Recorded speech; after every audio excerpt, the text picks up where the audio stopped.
ఒరే మనవడా, అలా మారం చేస్తే ఎలా? ముందు నువ్వు పాలు తాగేస్తే అప్పుడు నువ్వు నేను క్రికెట్ ఆడుకుందాం, సరేనా? నేను ఆడనంటే ఆడను. నాకు అమ్మ కావాలి, అమ్మ కావాలి, ఇప్పుడే కావాలి, అమ్మ కావాలి. ఓ మై గాడ్, ఇప్పుడు ఎలా అత్తయ్యా? అయ్యయ్యో, చిన్న పిల్లాడు ఎలా ఏడుస్తున్నాడు. అసలే వీడికి ఒంట్లో బాగోలేదు. ఎంత పనున్నా గాని ఎవరికో ఒకరికి చెప్పొచ్చు కదా, తనే వెళ్ళాలా? అమ్మ కావాలి, అమ్మ కావాలి. సరే, వెళ్ళక తప్పదు అనుకుంటే, ఓరే నాని, నువ్వు లేవగానే నాకోసం ఏడవద్దు, నేను త్వరగా వచ్చేస్తాను అని చెప్పెళ్ళాలి కదా. అమ్మా నందిని, అది కాదమ్మా. ఏది కాదత్తయ్యా? అంటే అన్నాను అంటారు గాని మీరే చెప్పండి. కన్న కొడుకు ఆరోగ్యం కంటే ఆ పనులే ముఖ్యమైపోయాయా? నాకు అమ్మ కావాలి. అయ్యో, బిడ్డను చూస్తుంటే కంగారుగా ఉందమ్మా. ఉండదా మరి? వీణ్ణి చూస్తుంటే నాకైతే కడుపు తరుక్కుపోతోంది. ఇలా ఏడ్చి ఏడ్చి మళ్ళీ స్పృహ తప్పి పడిపోతే. నందిని, నీ గోల నీదే గాని చెప్పేది వినిపించుకోవా? నేను వింటాను మావయ్యా, కాని ఏం చెప్పినా నాని వినేలా ఉన్నాడా? అమ్మ అమ్మ అంటూ శోకాలు పెడుతున్నాడు కదా. అమ్మ కావాలి. నువ్వు కాసేపు మాట్లాడకుండా ఉండవే. నాని, నువ్వు, నేను, తాతయ్య మన ముగ్గురం కలిసి బంతాట ఆడుకుందావా? అమ్మ, అమ్మ నాతో చెప్పకుండా ఎందుకు వెళ్ళాలి? అమ్మ, అమ్మ, అమ్మ. అయ్యో, ఎంత చెప్పినా పిల్లాడు వినేలా లేడు. అమ్మ కావాలి, నాకు అమ్మ కావాలి, నాకు అమ్మ ఇప్పుడే కావాలి, అమ్మ ఊరుకోరా నాన్న. వామ్మో, ఇలా చూస్తూ ఉండడం నా వల్ల కాదు. కనీసం హర్షాబావ వస్తే అయినా వీడు ఊరుకుంటాడేమో. నేనిప్పుడే కాల్ చేస్తాను. నందిని, హర్ష ఏ పనిలో ఉన్నాడో ఏమో, అనవసరంగా డిస్టర్బ్ చేయడం ఎందుకు చెప్పు? ఫోను గీను ఏమీ వద్దు. కాసేపు ఆగితే వాడే సర్దుకుంటాడు. అమ్మ, నాకు అమ్మ కావాలి, నాకు అమ్మ ఇప్పుడే కావాలి. ఎస్, బావ ముందు అక్కని బ్యాట్ చేయడానికి ఇదే పర్ఫెక్ట్ ఛాన్స్. లాభం లేదు. వీడు ఏడుపు మానాలంటే బావ రావాల్సిందే. నేనిప్పుడే బావకి ఫోన్ చేస్తాను.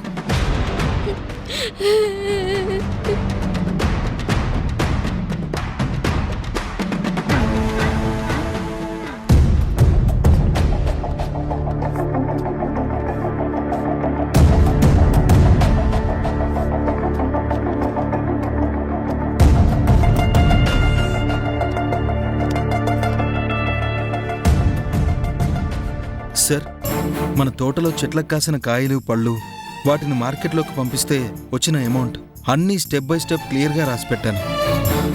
Very good. Thank you sir. ఏంటి గుడ్డు? లెక్కలకే ఎలాగైనా రాయొచ్చు, కానీ బిల్లులన్నీ సరిగ్గా ఉన్నాయో లేదో చూడల్లుడు. మావయ్య, ఆనంద్ మీద నాకు నమ్మకం ఉంది. అయ్యో, నమ్మకం మాత్రమే ఉంటే సరిపోదల్లుడు. చెక్కింగ్ పర్ఫెక్ట్ గా ఉండాలి. అసలు దిగుబడెంత, రాబడెంత? అబ్బా, అవన్నీ నేను చూసుకుంటానుగా. Anand, everything is okay. Keep it up.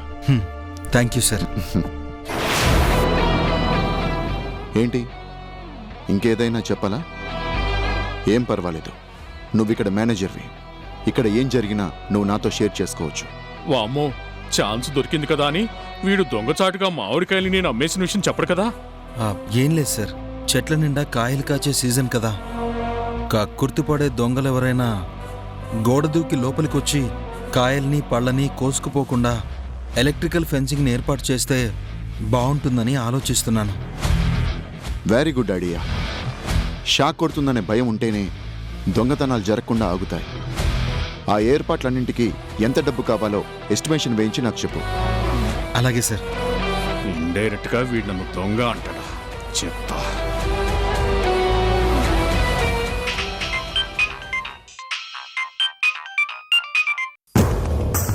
Dad, అమ్మా నందిని, చెప్పమ్మా. ఏం చెప్పమంటావు డాడ్? అక్కేమో ఇంట్లో లేదు, నాని ఏమో అమ్మ అమ్మ అని ఏడుస్తున్నాడు. ఆ, అత్తయ్య మామయ్య నానికి ఎంత చెప్పినా ఏడుపు మానట్లేదు. బావగాని అక్కడున్నాడేమో అని కాల్ చేశాను. ఆ, ఉన్నాడమ్మా. హర్ష ఇక్కడే ఉన్నాడు. అయ్యయ్యో, అక్కడ ఏం జరిగిపోతుందో ఏంటో చూడలుడు. నందిని, ఏమైంది? ఇంట్లో ఎవ్వరికీ చెప్పకుండా అక్క ఎక్కడికో వెళ్ళింది. నానిగాడేమో అక్క కోసం ఏడుస్తున్నాడు. నేను దగ్గరికి తీసుకుని బుజ్జగించినా ఏమాత్రం ఊరుకోవట్లేదు బావా. చూసావాలుడు, నందినికి నాని మీద ఎంత కేరింగో, ఎంత ఇదో, ఎంత అదో. మావయ్య నువ్వుండు. నందిని, బావా, ఒకసారి ఫోన్ అమ్మ వాళ్ళకివ్వు. అయ్యో బావా, వాళ్ళిప్పుడు మాట్లాడే స్థితిలో లేరు. నానిగాడు గుక్క పట్టి ఒక్కటే ఏడుపు. మళ్ళీ వాడికేమైనా అయితే ఎలా బావా? ఛ, నందిని, కన్న తల్లి ఇంట్లో పిల్లోడిని చూసుకోకుండా బయట తిరుగుళ్ళేంటమ్మా? చూడమ్మా, మాధవి లేనప్పుడు నువ్వే ఆ పసివాడిని అమ్మలాగా ప్రేమగా చూసుకోవాలి. నందిని, పరిస్థితి నాకు అర్థమైంది. చ, అక్కేంటి బావా ఇలా చేసింది? నందిని ఏదో ముఖ్యమైన పని ఉంటేనే కానీ తను బయటికి వెళ్ళదు. కన్న కొడుకు ఆరోగ్యం కంటే ముఖ్యమైన పని ఏముంటుంది బావా? నానిగాడికేమో హార్ట్ ప్రాబ్లం ఉంది. బోరున ఏడిస్తే బ్రీతింగ్ కూడా కష్టం కావచ్చు. అదంతా చూస్తుంటే నాకు కాళ్ళు చేతులు ఆడట్లేదు బావా. నా కూతురు పులిహోర కలపడంలో నన్ను మించిపోయింది. ఈ దెబ్బతో ఇంట్లో వాళ్ళ మార్కులు బాగానే కొట్టేస్తుంది. అక్క ఎప్పుడొస్తుందో తెలియడం లేదు. నువ్వైనా త్వరగా ఇంటికి రా బావా. ఉంటాను. నందిని, ఇప్పుడు నేను మన ఫామ్ హౌస్లో ఉన్నాను. ఇంటికి రావడానికి కొంచెం టైం పడుతుంది. పర్వాలేదల్లుడు, నువ్వు పనులన్నీ చూసుకునిరా. నేను ఇప్పుడే ఇంటికి వెళ్ళి అన్నీ మేనేజ్ చేస్తాను కదా. అయ్యయ్యో,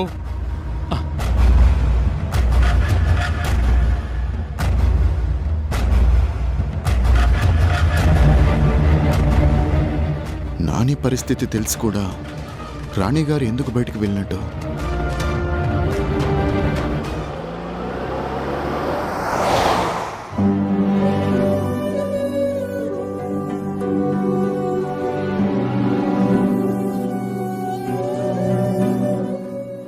అమ్మగారు, మా పాటికి మేము వెళ్ళిపోతామంటే టీ కొట్టు దాకా కార్లో దింపుతామన్నారు.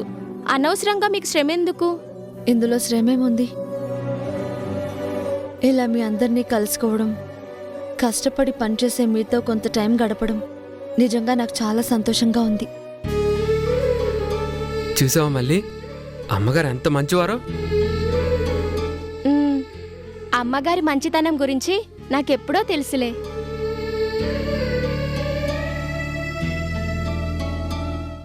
అదుగో అదుగో, ఆపండి ఆపండి. అదే మా రహీం చాచా టీ కొట్టు.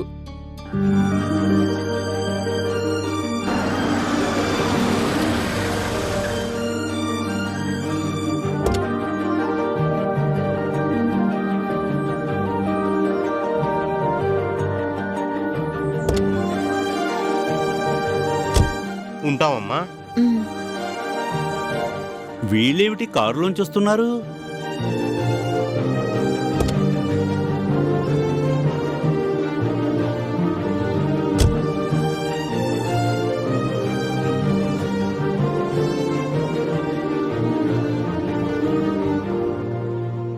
బేటీ, నువ్వా అమ్మా? మ్మ్. బాగున్నారా మేడం? మ్మ్. అమ్మగారు మీకు ముందే తెలుసా? ఆ రోజు నేను రోడ్డు మీద వస్తూ వడదెబ్బ తగిలి పడిపోతే కారులో ఇక్కడి దాకా తీసుకొచ్చింది ఈవిడే మళ్ళీ.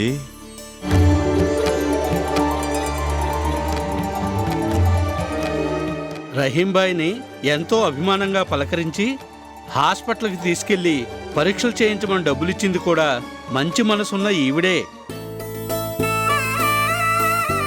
ఓ, అర్థమైంది. అమ్మగారు ఎప్పుడు అందరూ బాగుండాలనే కోరుకుంటారు. రహీం చాచా, ఇప్పుడు మీ ఆరోగ్యం ఎలా ఉంది? ఆ అల్లా దయ వల్ల ఇప్పుడు పర్వాలేదమ్మా. మీతో ఆ రోజు చెప్పానే, నాకు తోడుగా ఉండటానికి ఆ పైవాడు ఒక తోడుని పంపించాడు అని. ఇదిగో ఈ శివానే.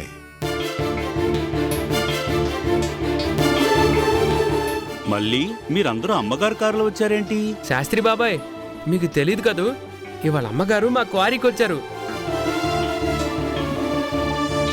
మా పని వాళ్ళందరి కోసం ఈవిడే భోజనం వండి తీసుకొచ్చారు. ఆ పప్పు కూర ఎంత రుచిగా ఉన్నాయో తెలుసా? నేనైతే ప్లేట్ మొత్తం ఒక్క మెతుకు కూడా మిగిల్చకుండా లాగించేశా. బేటీ, ఆ రోజు నువ్వు చెప్పిన మాట నాకు ఇప్పటికీ గుర్తుంది. మన కళ్ళ ముందు ఎవరైనా కష్టంలో ఉంటే కనీసం చేయాల్సిన సాయం కూడా చేయలేకపోతే మనం మనుషులం ఎలా అవుతాం? అమ్మగారు గొప్పంటి కోడలు కదా, ఆ దానగుణం, ఆ ఉదార బుద్ధి ఎక్కడికి పోతుంది?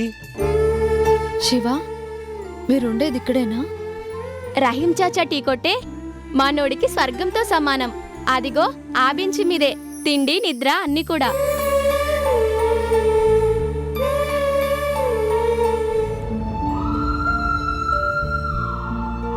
అయ్యో, అక్కడ నేను పట్టుపరుపుల మీద పడుకుంటే ఇక్కడ నా భర్త ఈ బెంచి మీదే సరైన తిండి నిద్ర కూడా లేకుండా కష్టాలు పడుతున్నాడా?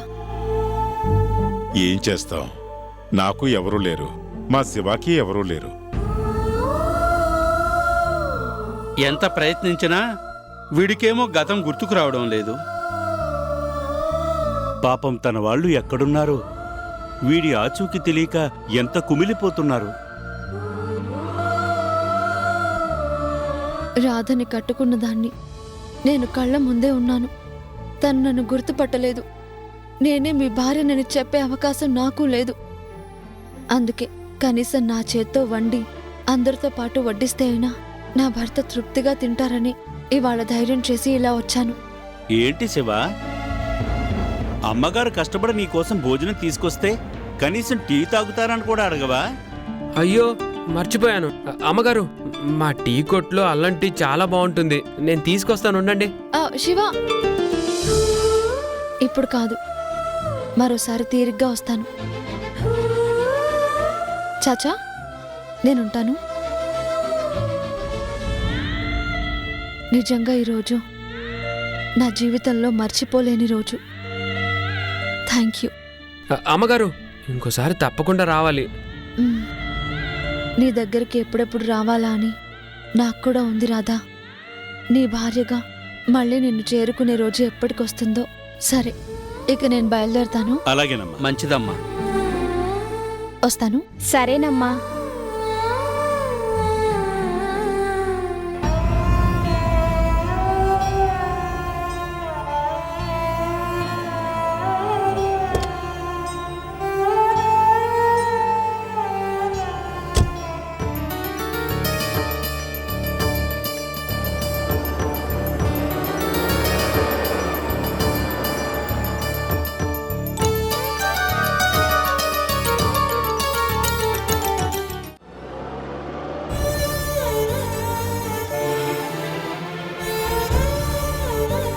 నేనేమో ఖరీదైన ఇంట్లో ఉంటూ ఇలా కారులో తిరుగుతూ ఉంటే అక్కడ నా భర్త సరైన తిండికి కూడా అవకాశం లేకుండా అష్ట కష్టాలు పడుతున్నాడు. ఒకప్పుడు రాజాలా బతికిన నా రాధాని ఇలాంటి స్థితిలో చూస్తే నాకు భరించలేనంత బాధగా ఉంది. అందుకేనా మేమిద్దరం జంటగా ఆ రోజు సీతమ్మ కొండకి బయలుదేరింది.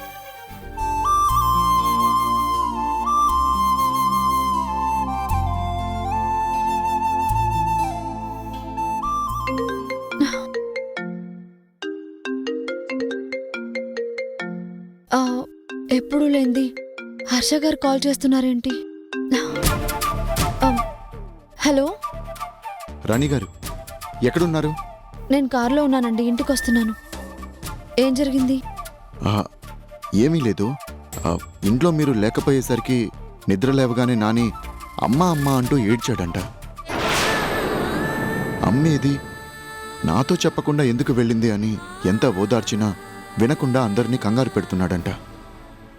నేనేమో ఫామ్ హౌస్లో ఉన్నాను. ఇప్పుడే నందిని ఫోన్ చేసి చెప్పింది. అర్థమైంది. చిన్న పని మీద నేను బయటకు రావాల్సి వచ్చింది. అలా జరుగుతుందని అనుకోలేదు. I'm sorry. అయ్యో, రాణి గారు, అలా అనకండి. ఇప్పుడు నేను కాల్ చేసింది మిమ్మల్ని తప్పడానికి కాదు. నేను రావడానికి డిలే అవుతుంది. ఈలోగా మీరేమైనా ఇంటికి వెళ్తారేమోనని అంతే. సరే, మీరేం కంగారు పడకండి. నానిని ఎలా బుజ్జగించాలో నాకు బాగా తెలుసు. థ్యాంక్ యూ అండి.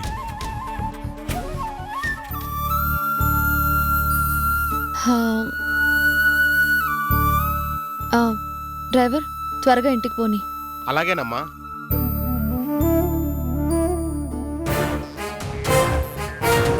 నందిని హర్ష గారికి కాల్ చేసి చెప్పిందంటే ఆ తండ్రి కూతుళ్ళు మళ్ళీ ఏదో నాటకం మొదలు పెట్టారన్నమాట. చెప్తా.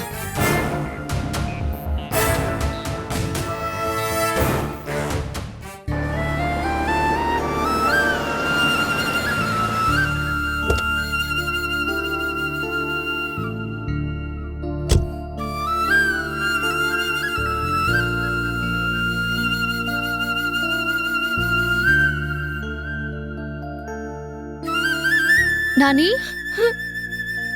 అమ్మా. నాని, ఏంటి నాని ఏడ్చి గొడవ చేసావంట? దారిలో వస్తుంటే మీ నాన్నగారు నాకు ఫోన్ చేసి చెప్తే నేను ఎంత కంగారు పడ్డానో తెలుసా? అమ్మా మాధవి, మేం వద్దంటున్నా ఈ నందినియే తెగ హడావిడి చేసేసింది. మేం చెప్పేది వినిపించుకోకుండా హర్షకు ఫోన్ చేసి అటు వాణ్ణి ఇటు నిండు అనవసరంగా టెన్షన్ పెట్టేసింది.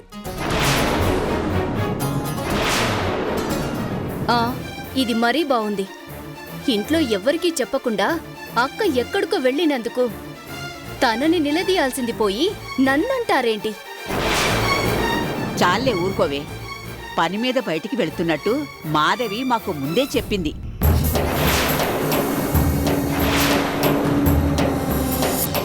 నిజంగానా అమ్మగారు? ఒకవేళ తను వచ్చేలోగా నాని లేస్తే ఈ టాబ్లెట్లు వేసి పాలు తాగించాలని చెప్పే వెళ్ళింది మాకు. అవునా? నాకేం తెలుసు? మీరా సంగతి చెప్తేనే కదా. అసలు నువ్వు మమ్మల్ని చెప్పనిస్తే కదే అక్కడికి మాధవి కన్నా పెళ్ళాడి మీద నీకే ఎక్కువ ప్రేమ పొంగిపోతున్నట్టు తెగ హడావిడి చేశావుగా. నిప్పుల మీద నడుస్తున్నట్టు చిందులు దొక్కావుగా, ఇప్పుడేమంటావు? అది అలా అడగండి బావగారు. నందినికి అన్ని విషయాలను తొందరే. ఓహో, తొందరంటావేంటి డాడ్? పాపం పసివాడు అలా గుక్క పెట్టి ఏడుస్తుంటే నేను కంగారు పడ్డం కూడా తప్పేనా? కంగారు పడటం తప్పు కాదు.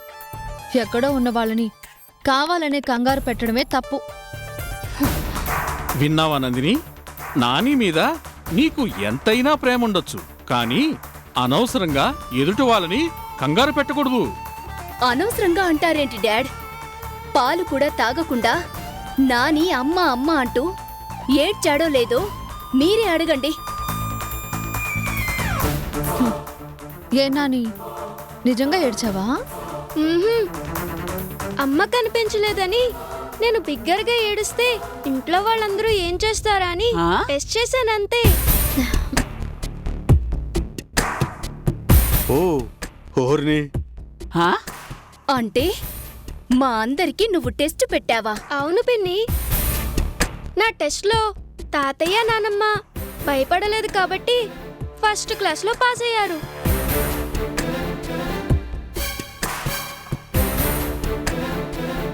కంగారు పడింది కాబట్టి మా ఊళ్ళమ్మ పాస్ మార్కులు తెచ్చుకుంది. కానీ నువ్వే ఓవర్ యాక్షన్ చేసినందుకు 0 తెచ్చుకుని ఫెయిల్ అయ్యావు.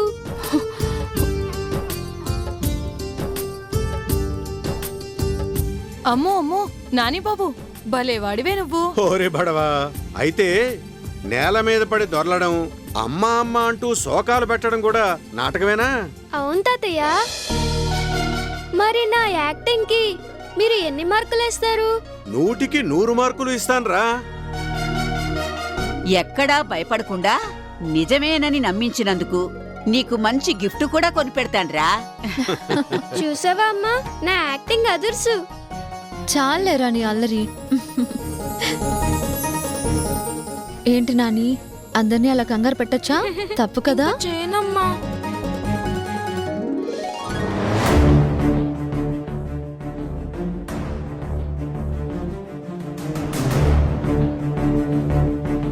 ఏ నందిని, పెద్దవాళ్ల ముందు నన్ను చెడ్డదాన్ని చేయాలనుకుని పాపం నువ్వే బొక్కబోర్లా పడ్డావు కదా.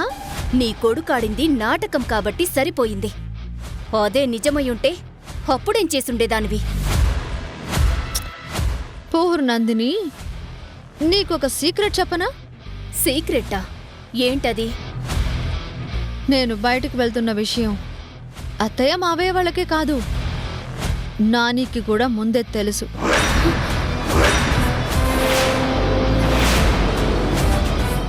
కాబట్టి ఇంకెప్పుడు నాతో గేమ్స్ ఆడాలని ట్రై చేయకండి. మీకే నష్టం.